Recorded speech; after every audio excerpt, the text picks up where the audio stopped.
আমি গত ১৬ই জুন ২০২৪-এ উত্তরকাশীর থেকে গঙ্গোত্রী ধাম গিয়ে একটা রাত গঙ্গোত্রী ধামে কাটিয়ে গঙ্গোত্রী ধামের সমস্ত মাহাত্ম্যপূর্ণ স্থানগুলো দর্শন করে ফিরে এসেছি। উত্তরকাশী থেকে সেই সব জায়গার ভিডিও আগের দুটো পর্বে আপনাদেরকে দেখাতে পেরেছি। আজ ১৮ই জুন ২০২৪। এখন বাজে দুপুর ১:৩০। বেরোলাম উত্তরকাশী ভারত সেবাশ্রম সংঘ থেকে। এবারে আমাদের যাত্রা হচ্ছে সিদ্ধিদাতা গণেশের জন্মস্থান সেই জায়গাতে। প্রথমে আমি এখান থেকে জিপ স্ট্যান্ডে যাব। জিপ স্ট্যান্ডে গিয়ে ওখান থেকে জিপ নিয়ে তারপরে যাব হচ্ছে অগরা গ্রাম। এই অগরা গ্রাম থেকে তারপরে পায়ে হেঁটে ওপর দিকে উঠতে হবে। তাহলে চলুন আগে গাড়ি ধরি গিয়ে। আমি হাঁটতে হাঁটতে চলে এলাম জিপ স্ট্যান্ডে। উত্তরকাশীর জিপ স্ট্যান্ডের ঠিক পাশেই এই হচ্ছে আগরাগাঁও যাওয়ার জন্য আলাদা জিপ স্ট্যান্ড। এটাকে বলা হয় পানি ট্যাঙ্কি জিপ স্ট্যান্ড। এখান থেকে আমাদের শেয়ার গাড়ি যাবে। শেয়ারে যেতে হলে এর ভাড়া মাথা পিছু ১০০ টাকা করে। এই হচ্ছে আমাদের জিপ। চলুন উঠে বসা যাক।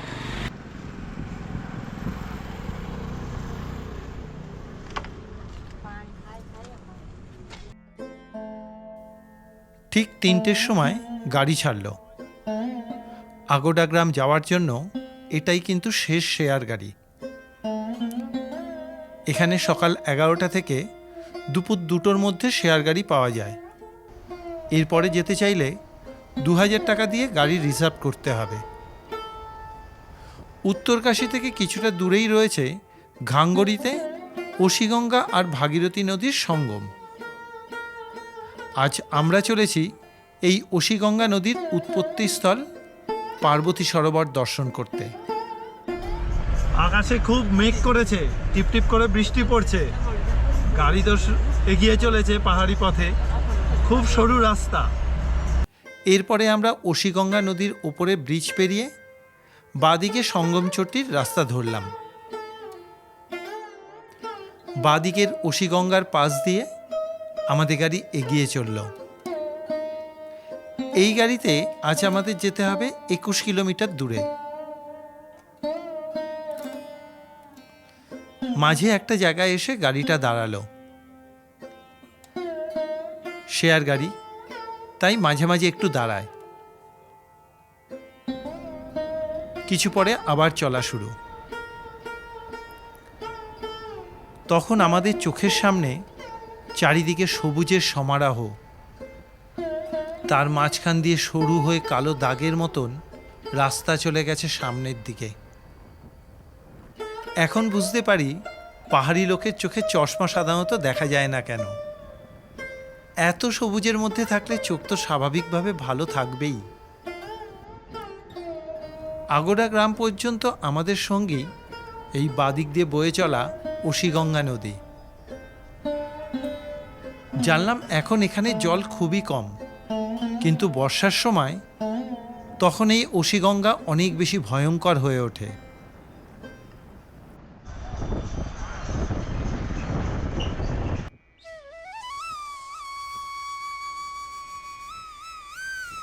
এই পথের প্রাকৃতিক শোভা যতটা সুন্দর, চলার পথ কিন্তু ততটাই ভয়ঙ্কর। একদিকে ৯০ ডিগ্রি খাড়া পাহাড়ের দেয়াল উঠে গেছে, আর অন্যদিকে এই রকমই খাড়া খাদ নেমে গেছে। মনে মনে ভয় করলেও প্রকৃতির মন ভোলানো এই রূপ আমাকে মোহিত করে দিল।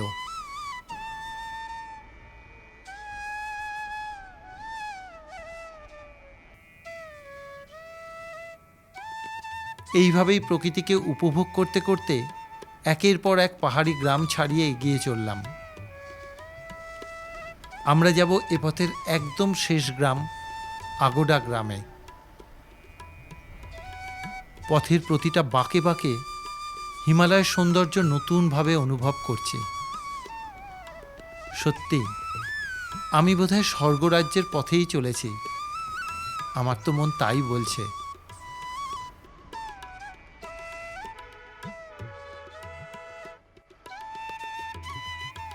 যত ওপর দিকে উঠছি প্রাকৃতিক রূপ সুন্দর থেকে সুন্দরতর হচ্ছে।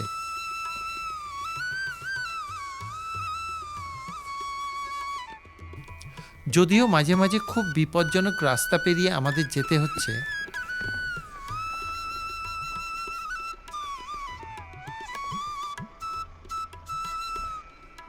আপনাদের আরেকটা কথা জানিয়ে রাখি, আগোড়া গ্রাম পর্যন্ত যাওয়ার এই রাস্তাটা তৈরি হয়েছে 2022 সালে। আগে এই গ্রামের লোকেদের প্রায় 6 কিলোমিটার হেঁটে সঙ্গমচট্টি হয়ে তারপরে গাড়ি ধরতে লাগতো। এইভাবেই পথ চলতে চলতে দূরে আগোড়া গ্রামকে দেখতে পেলাম।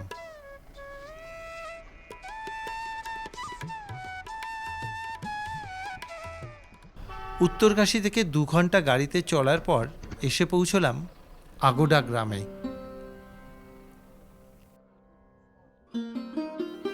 চারিদিকে দিগন্ত বিস্তৃত উঁচু উঁচু সবুজ পাহাড়ের মধ্যে ক্যালেন্ডারের ছবির মতন সুন্দর এই গ্রামটা। দেখে মনে হলো ভগবান তার নিজের মনের মতন করে সাজিয়ে তুলেছেন এই অঞ্চলটাকে। অপূর্ব। আগোড়া গ্রামে আমরা যার গাড়িতে করে এসেছি, এই যে হচ্ছে রাজীব, এই যে পাশে রয়েছে। ওর সঙ্গে কথা বলে জানতে পারলাম ওর বাড়িতে হোমস্টে আছে। এখন ঠিক করলাম তাহলে প্রথমবারে আমরা ওর বাড়িতে যাই, ওর হোমস্টেটা একটু দেখে নিই, তারপরে ডিসিশন নেব কোন হোমস্টেতে থাকবো। চলুন যাওয়া যাক এখন রাজীবের বাড়িতে। পাহাড়ের ঢাল দিয়ে নেমে চললাম।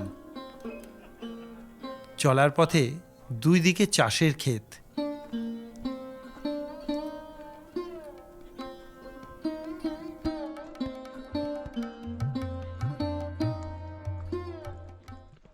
এই হচ্ছে একটা গ্রামে যাওয়ার মেন রাস্তা, তাহলে বুঝুন কীরকম অবস্থা। খুব ভালো কিন্তু এখানকার পরিবেশ।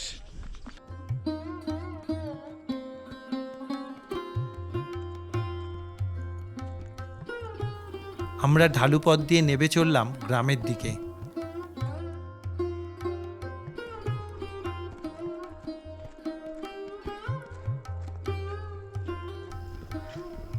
গ্রামে ঢুকে দেখলাম গ্রামের মাঝখানে একটাই রাস্তা, ডান দিকে আর বাঁ দিকে বাড়িঘর রয়েছে। রাজীবের সাথে সাথে এগিয়ে চললাম। গ্রামের মধ্যে গাড়োয়ালি ঐতিহ্যের ঘরগুলো বেশ সুন্দর লাগছে।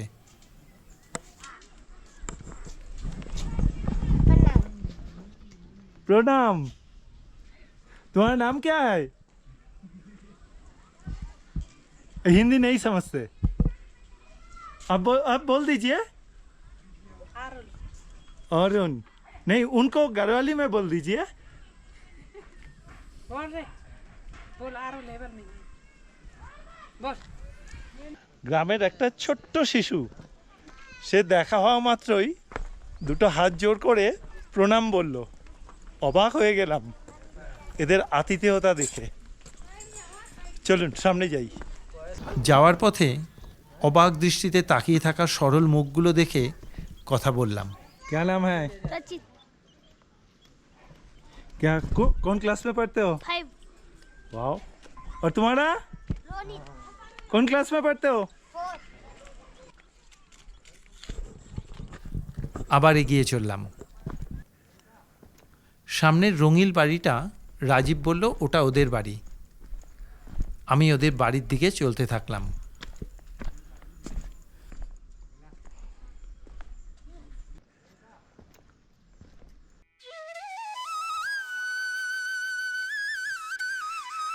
পাহাড়ের ঢালে খুবই সুন্দর ওদের বাড়িটা। এটাই কিন্তু ওদের হোমস্টে।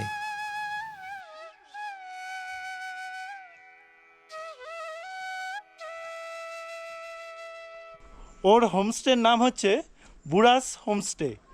আমি ওর সঙ্গে যোগাযোগ করার নাম্বার ডেসক্রিপশান বক্সে দিয়ে দেব। আপনারা আসলে ওর সঙ্গে সরাসরি যোগাযোগ করে নিতে পারবেন।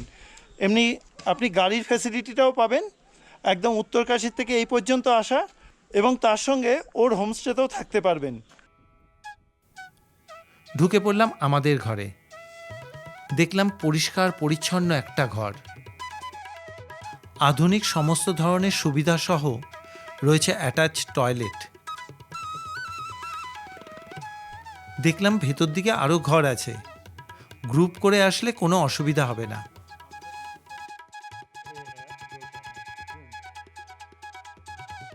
দোতলাতেও কয়েকটা ঘর রয়েছে, সেগুলো অতিথিদের জন্য বরাদ্দ থাকে। আমাদের জন্য ডবল বেডের একটা ঘরের ভাড়া পড়েছিল প্রতিদিন 500 টাকা করে, আর খাওয়া খরচ মাথাপিছু 150 টাকা। এবারে পরিচয় হলো রাজীবের বাবার সঙ্গে। ইনি পেশায় স্কুল শিক্ষক। আমি ওনার থেকে জানলাম ওনাদের এই পাহাড়ি জীবনের কিছু কথা। अब तो बहुत दिन से इधर रहते हैं। जी मेरा जन्म यहीं हुआ, यही हुआ। यही जन्मभूमि है हमारी। अब अभी अभी तो रोड बना। हाँ पहले कैसे आते? पहले हम पैदल आते थे। कितना किलोमीटर? 22 किलोमीटर। तो 22 किलोमीटर मार्केट दूर था हमारा। 22 किलोमीटर से पैदल सामान लाना ले जाना, कोई भी ज़रूरत की चीज़ें। अब कौन सा स्कूल में पढ़ते थे?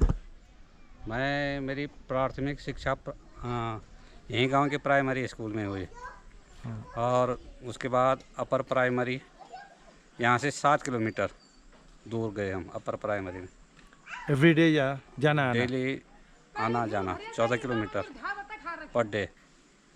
उसके बाद high school, inter, graduation Uttarkashi से किया। अभी तो उत्तरकाशी में सर्विस कर रहा है। जी आपका अभी सर्विस? अभी मैं GIC जुशाड़ा में सोशल स्टडी का टीचर हूँ। वाह। जी এই হচ্ছে পাহাড়ি মানুষের জীবনযাত্রা।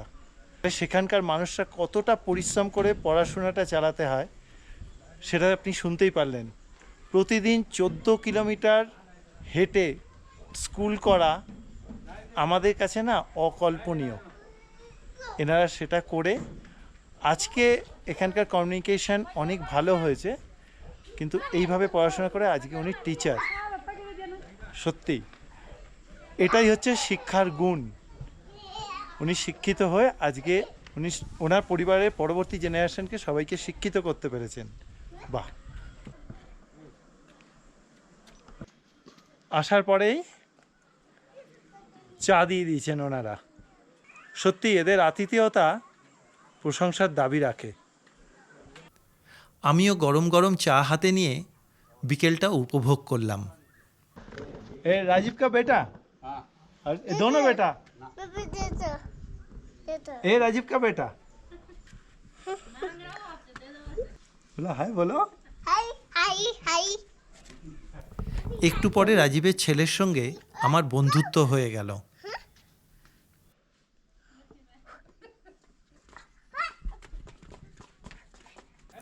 আমি ওর সঙ্গে খেলতে শুরু করে দিলাম। पापा कहाँ है? लोगो लोगो लोगो ये क्या? ये इधर देखो, इधर इधर। कहाँ? हाँ इधर, ये देखो। हाँ हाँ अच्छा से देखो, देखो देख लिया।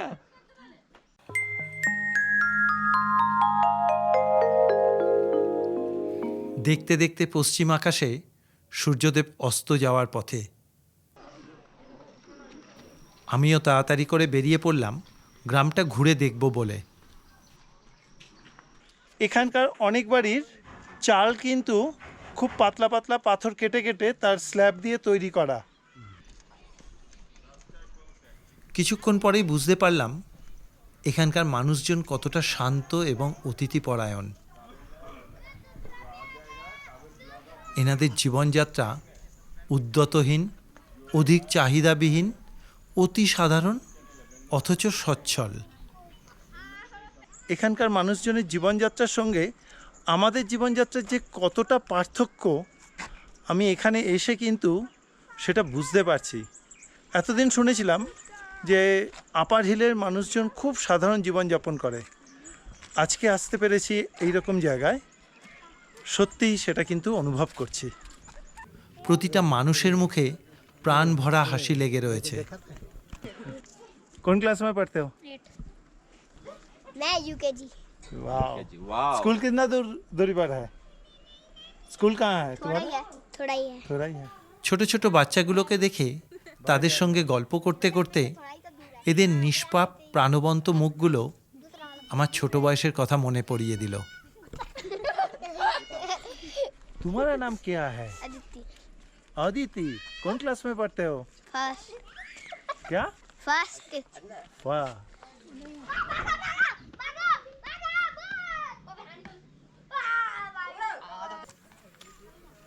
দেখলাম গ্রামের মধ্যে নাগদেবতা ও কৃষ্ণ ভগবান এবং মহাদেবের মন্দির রয়েছে।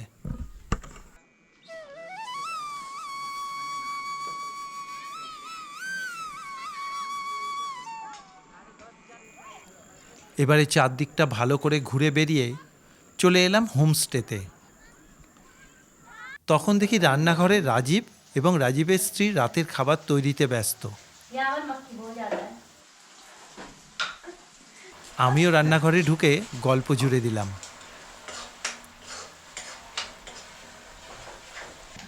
কর্তাগিন্নির মধ্যে মনের মিল বেশ ভালো। এই বলে হ্যাপি ফ্যামিলি।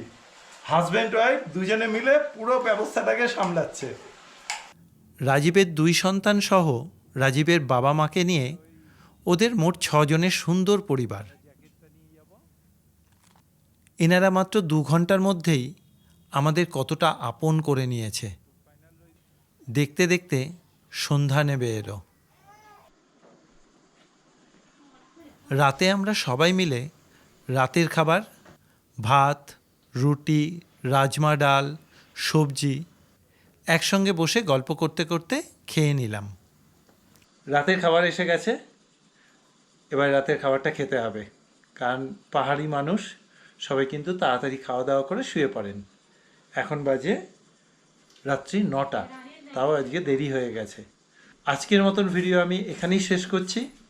আজকের ভিডিও আপনাদের কীরকম লাগলো তা অবশ্যই কিন্তু একটা কমেন্ট করে জানাবেন, অনুরোধ রইল। আগামীকাল আমরা যাব স্বয়ং সিদ্ধিদাতার জন্মস্থানে। এখান থেকে প্রায় 16 কিলোমিটার হাঁটা পথে তার দূরত্ব। আজকের মতন বিদায়, শুভরাত্রি।